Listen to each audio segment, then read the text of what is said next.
एक सज्जन थे जिनका नाम था इब्राहिम।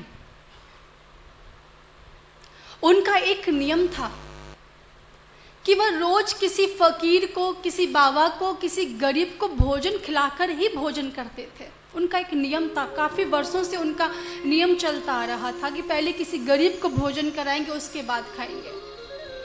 एक दिन वो अपने घर में बैठे हुए थे, प्रतीक्षा कर रहे थे कोई फकीर आ जाए जो मेरे घर पे आकर भोजन पाले, पर ऐसा हुआ नहीं।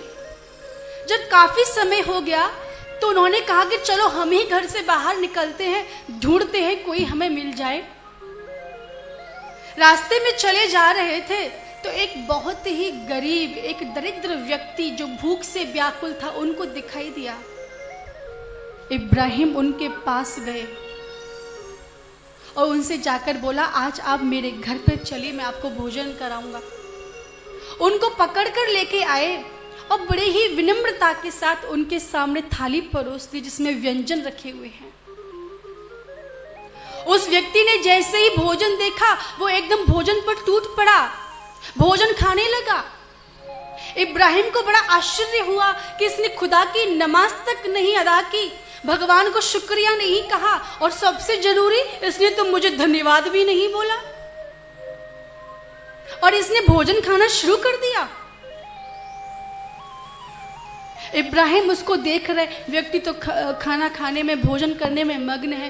तो इब्राहिम से रहा नहीं गया और उन्होंने बोला, अरे भैया, तूने नमाज नहीं पढ़ी, तूने खुदा को शुक्रिया नहीं कहा, मुझे भी धन्यवाद नहीं कहा, कोई बात नहीं, कम से कम हाथ पैर तो धो लेता, हाथ धो के तो भोजन करता। उस व्यक्ति ने कहा, देखो महाराज, मैं खुदा की नमाज पढ़ने के लिए यहाँ नहीं आया हूँ, मेरे जो भगवान है मैंने उनको ध्यान कर लिया है, अब मुझे आप भोजन करने दो।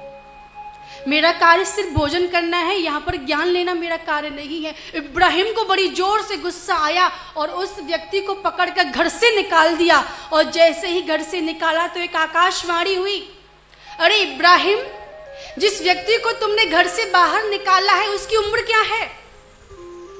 उस इब्राहिम ने कहा, मालिक, उस व्यक्ति की उम्र 36 वर्ष है।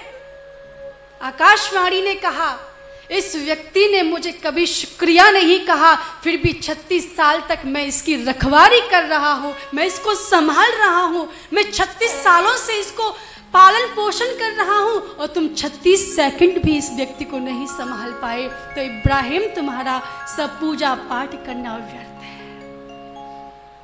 तुम्हारे अंदर कहीं न कहीं सम्मान की अभिलाषा है। भगवान गीता में कहते हैं, निर्वैरः सर्वभूतेषु यः स मामेति पांडवः। जो वैर भाव से रहित है, जो आसक्ति रहित है, वही लोग मुझे प्रिय है, वही भक्त मुझे प्रिय है।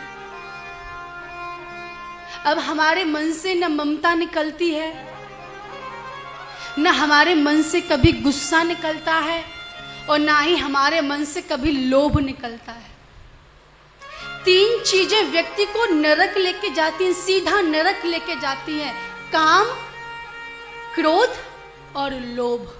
जिस किसी व्यक्ति के जीवन में इन तीनों चीजों की अधिकता है, वह व्यक्ति सीधा नरक जाता है।